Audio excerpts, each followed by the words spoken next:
বিসমিল্লাহির রহমানির রহিম। আমার কথাটা শুনতে আপনাদের কাছে হয়তো ভালো নাও লাগতে পারে, কিন্তু আমার ছোট্ট রাজনীতি জীবনের অভিজ্ঞতায় আমি এই কথাটি বলতে বাধ্য হলাম। হয়তো আমার কথাগুলো আপনারা শুনলে বুঝতে পারবেন যে বাংলাদেশ আওয়ামী লীগ যে ক্ষমতাচ্যুত হয়েছে, এটাতে বাংলাদেশ আওয়ামী লীগের দুটি লাভ হয়েছে।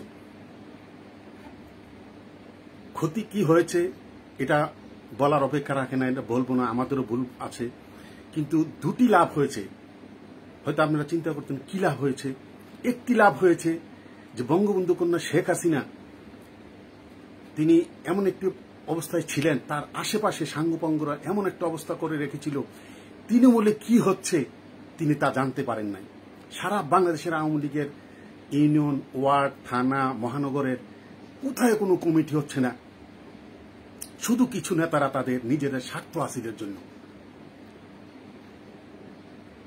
এই প্রেক্ষাপটে আমি বলবো দুটি লাভ হয়েছে বাংলাদেশ আওয়ামী লীগে। এই দুটি লাভ হলো, সারা বাংলাদেশের আওয়ামী লীগের কর্মীরা, যে কামলারা স্বাধীনতা যুদ্ধ থেকে এখন পর্যন্ত আওয়ামী লীগের জন্য কাজ করে যাচ্ছে নিজের খেয়ে, সেই কামলারা এবং কর্মীরা তাদের প্রত্যেকটি এলাকায় চিনতে পেরেছে যে তাদের নেতাদের চরিত্র। নেতারা বিভিন্ন মঞ্চে বক্তৃতায় কর্মীদেরকে বোঝাতো, নতুন প্রজন্মকে বোঝাতো, আমি এ করেছি ও করেছি, দলের জন্য এ করেছি। কিন্তু দেখা গেছে 14-15 বছরে এই নেতারা এই কর্মীদেরকে নানান প্রলোভন দেখিয়ে পদ দিবে, এটা করবে, কেউ কি স্কুলে দিবে, কেউ টেম্পো স্ট্যান্ড দিবে, এভাবে বলে তাদের থেকে, এমনকি বিএনপি জামাত স্বাধীনতা বিরোধী তাদের থেকেও টাকা নিয়ে তারা খালি টাকার পাহাড় বানিয়েছে। সেই নেতাদেরকে এই এক বছরে তারা ইঁদুরের গর্ত এমনভাবে ঢুকেছে, তাদেরকে এখন এই কর্মীরা, তাদের সারা বাংলাদেশের কর্মীরা তার নিজ নিজ এলাকায় তাদেরকে চিনতে পেরেছে। আমি বাংলাদেশ আওয়ামী লীগের আরেকটি কথা অত্যন্ত দুঃখ পেলাম। আমি একজন ছাত্রলীগের কর্মী হিসেবে 1978 সালে আমি কুমিল্লা ভিক্টোরিয়া কলেজে পড়া অবস্থায় আমি কলেজ ছাত্রলীগের মসজিদবাদী ছাত্রলীগের সদস্য হয়েছিলাম। ওই থেকে আমার পথ ছেলা, আমি আর ওদিকে যাচ্ছি না। যেহেতু আমি দেখেছি স্বাধীনতা যুদ্ধের সময় আমি চট্টগ্রাম, আমার বাবার চাকরির সুবাদে চট্টগ্রাম পুলিশ লাইন স্কুলে ক্লাস 6-এ পড়তাম, তার জন্য স্বাধীনতা যুদ্ধ দেখেছি। আমি কিছু আমার জীবনের দেখা কিছু আওয়ামী লীগের ভুল ত্রুটি বলেন কিছু, তা আমি আমার জীবনের দেখা থেকে আমি বলছি, যার জন্য আমাদের ইতিহাসে আমাদের জবাবদিহি করতে হয় এবং এখনো নতুন প্রজন্ম আমাদেরকে নানান কিছু বলে। স্বাধীনতা যুদ্ধ 9 মাস হলো চট্টগ্রাম শহরে ছিলাম, আমি ওদিকে যাচ্ছি না, সব দেখেছি। আমি যেখানে থাকতাম, অনেকে চট্টগ্রামে হলে বুঝবেন, চট্টগ্রাম দামপাড়া একটা গ্রাম আছে চট্টগ্রাম পুলিশ লাইনের পূর্ব সাইডে। এই দামপাড়াতে জিওসির মোড়ের পাশে, এই দামপাড়াতে আমাদের পাশে, আমরা ছোট ছিলাম, রফিক এবং মোহাম্মদ আলী নামে দুইজন মুক্তিযুদ্ধে গিয়েছিল। তো দাওয়াতে এরা স্বাধীনতা 9 মাসের যুদ্ধের কথা বলবো না, আমিও যুদ্ধে যাওয়ার, এই 6-এ যুদ্ধে যাওয়ার জন্য না, মুক্তিযুদ্ধরা যে ভারতে গেছে দেখার জন্য আমি চট্টগ্রাম থেকে তখন উল্কা ট্রেনে আমি আগরতলা যেতে চেয়েছিলাম, যে মুক্তিযুদ্ধরা কি করে দেখার জন্য বাসা থেকে পালিয়ে। যাক, এই স্টোরি আমি আগে অতীতে অনেকবার বলেছি ও বলছি না। স্বাধীনতা 16 ডিসেম্বরে স্বাধীন হওয়ার পর তখন সারা বাংলাদেশে পুলিশ ছিল না, আর্মি ছিল না, কিছু ছিল না, আইন শৃঙ্খলা। এই দুজন আমি যাদেরকে দেখেছি, রফিক এবং মোহাম্মদ আলী, তারা মুক্তিযুদ্ধ থেকে এসে তাদের ডিউটি পড়েছে চট্টগ্রাম বন্দর দেখাশোনা করার জন্য। তারা বন্দরে যেত, যখন আসতো অনেক সময় দেখতাম তাদের হাতে অনেক কিছু, ওই বন্দরের থেকে তারা লুটপাট করে তাদের ডিউটি করা কি তারা ওখান থেকে চুরিদারি করে তারা নিয়ে আসতো। স্বাধীনতা যুদ্ধের পর সারা বাংলাদেশের কোনো কিছু ছিল না, বাংলাদেশের কোনো একটা ব্রিজ ছিল না, রেল ব্রিজ ছিল না, আর এমনিও তো ব্রিজ ছিল না, সব জায়গায় ফেরি ছিল। সারা বাংলাদেশের সব লুটপাট করে স্বর্ণ, ব্যাংকের যা টাকা পয়সা যা আছে সব পাকিস্তানে নিয়ে গেল। বাংলাদেশে কিছু নাই। এই বঙ্গরিয়াতে 10ই জানুয়ারি বঙ্গবন্ধু আসার পর স্বাধীনতা 16 ডিসেম্বরে স্বাধীনতা লাভের পরও বাংলাদেশের মানুষ কিন্তু বিজয় করতে পারে নাই। কারণ মানুষে মনে করেছে বঙ্গবন্ধুকে মেরে ফেলেছে পাকিস্তানের জেলখানায়। 10ই জানুয়ারিতে বঙ্গবন্ধু আসার পর তখন সারা বাংলাদেশের মানুষ বুঝতে পারলো যে বাংলাদেশ স্বাধীন হয়েছে, আমরা স্বাধীনতার স্বাদ পেয়েছি। কিন্তু এর মধ্যে সারা বাংলাদেশের মুক্তিযোদ্ধারা, বেশিরভাগ মুক্তিযোদ্ধারা তারা অস্ত্র তো জমা দেয় নাই, তারা বিভিন্ন জায়গায় লুটপাট, এই দেশের আইন শৃঙ্খলা না থাকলে যা হয়, পরীক্ষা হয়েছে, ইন্টারমিডিয়েট পরীক্ষা দিয়েছে, মেট্রিক পরীক্ষা দিয়েছে, অস্ত্র টেবিলের উপরে রেখে তারা পরীক্ষা দিয়েছে। এমন অবস্থা দেশে সৃষ্টি হয়েছে।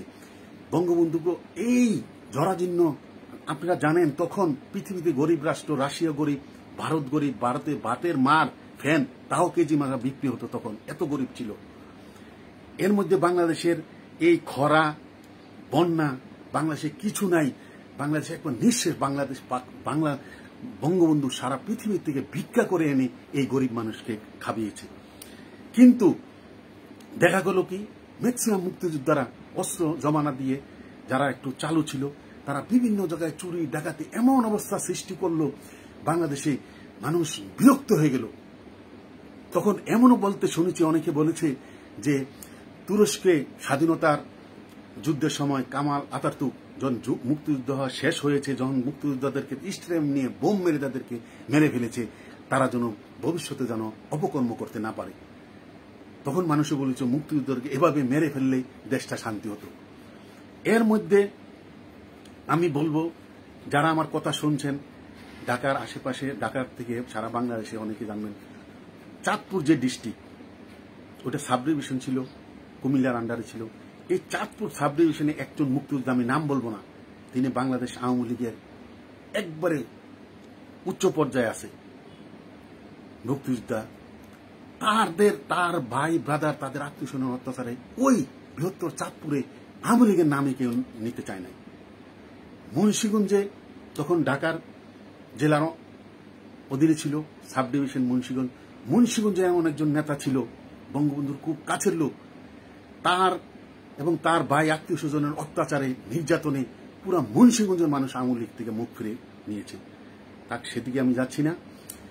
এই স্বাধীনতার পর বঙ্গবন্ধু রিলিফ আনছে, তখন মেম্বাররা, যারা মেম্বার হয়েছে, চেয়ারম্যান হয়েছে, আওয়ামী লীগের, বেশিরভাগ আওয়ামী লীগেরই, তখন মেম্বাররা রিলিফ ঠিকমতো না দিয়ে তাদের বাড়িতে আটা গম রেখে দিত, চাউল রেখে দিত মানুষ রিলিফের জন্য।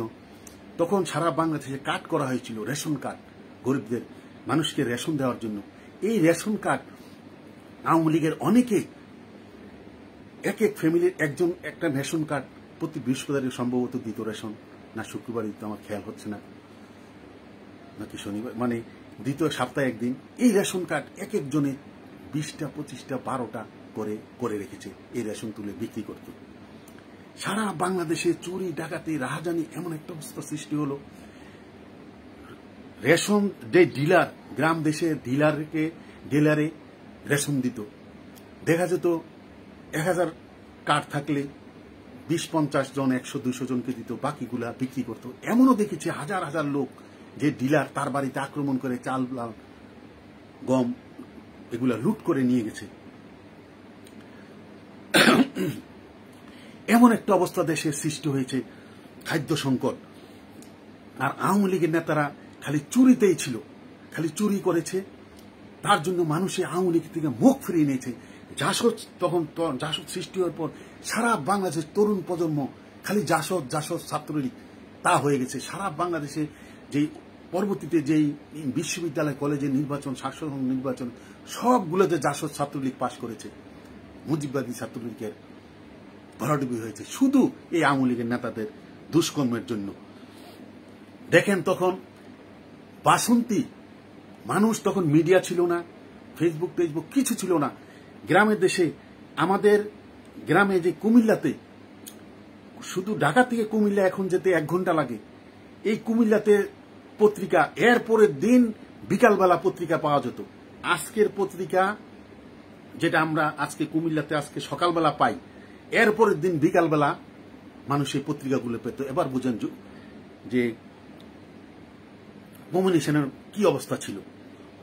ওই সময় নিউজ হয়েছে যে বাসন্তী নামে একটা মহিলা, তার অর্থনৈতিক সংকটের জন্য সে কাপড় না থাকায়, পরনের কাপড় না থাকায় সে একটা জাল গায়ে দিয়ে রেখেছে। কিন্তু মানুষ এতই বোকা ছিল তখন, এই জিনিসটা চিন্তা করলো না। একটা কাপড় তখন 5 টাকা 7 টাকায় পাওয়া যেত, কিন্তু একটা জাল কিনতে তখন 20-25 টাকা লাগতো। জালের দাম অনেক বেশি ছিল। আর জাল দিয়ে কি লজ্জা নিবারণ করা যায়? এটাই নিউজ হয়েছে, সারা পৃথিবী নিউজ হয়েছে যে শেখ মুজিবের আমলে, এই শাসন আমলে মানুষের কাপড়ের অভাবে, ভাত কাপড়ের অভাবে মানুষের কাপড় পাচ্ছে না। একটা মহিলা জাল পরে এটা সারা বিশ্বে ছড়িয়ে দিয়েছে, মানুষও তা বিশ্বাস করেছে। আবার দেখেন বলল কি, শেখ কামাল ডালিমুর বউকে নির্যাতন করেছে, র্যাপ করেছে। কিন্তু তখন বড় বড় অফিসারদের বা বড় লোকদের বিবাহ অনুষ্ঠান হতো, যেই বেলি রোড, ওখানে যেই অফিসার্স ক্লাব ছিল, লেডিস ক্লাব ছিল, এই দুটি ক্লাবেই অনুষ্ঠানগুলো হতো।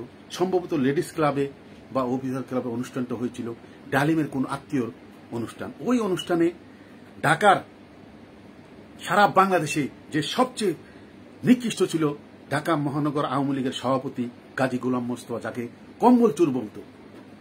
সে এত দুর্নীতি করেছে, বঙ্গবন্ধু বলেছিল যে 7 কোটি কম্বল এসেছে, আমার কম্বলটা কই? সেই গাজী গোলাম মোস্তফা রেস্কিউ সেলের সভাপতি ছিলেন সম্ভবত। তো তার অত্যাচারের কথা বলছি না, তার ছেলেদের অত্যাচারের কথা আমি আর বলছি না, এটা সারা মানুষ জানে সবাই। এই একটা অফিসার ক্লাবের অনুষ্ঠানে ডালিমও ছিল, ফ্যামিলি নিয়ে এসে গাজী গোলাম মোস্তফা এই খাবার টেবিলে ডালিমের সাথে গাজী গোলাম মোস্তফার ছেলের সাথে একটু তর্কাতর্কি হয়েছে। এর থেকেই হাতাহাতি পরিণত হয়ে গেছে। তখন শেখ কামাল এখানে তাদেরকে এই জগা ছোটানোর জন্য এসেছে, ডালিমের বউ এনে কাছাকাছি এসেছে। ওই ধাক্কাধাক্কিতে হয়তো তার গায়ে একটু হাত লাগতে পারে। এটা নিয়ে অনেক কিছু হয়েছে, বঙ্গবন্ধুর বাসায় তারা গিয়েছে, বিচার হয়েছে, এতটুকুই। তখন মিডিয়াতে ছড়ানো হলো কি, সারা বাংলাদেশে মিডিয়াতে, যে ডালিমের বউকে শেখ কামাল উঠিয়ে নিয়ে নির্যাতন করেছে, রেপ করেছে। আবার হলো কি, সারা বাংলাদেশে আপনারা আজ পর্যন্ত কোনোদিন শুনেছেন বাংলাদেশ ব্যাংকে কোনোদিন ডাকাতি হয়েছে? বলেছে শেখ কামাল বাংলাদেশ ব্যাংকে ডাকাতি করেছে। এভাবেই করে সারা বাংলাদেশে। আবার বলেছে কি, শেখ কামাল একটা মেয়েকে, খুকু নামে একটা মেয়েকে উঠিয়ে নিয়ে বিয়ে করেছে।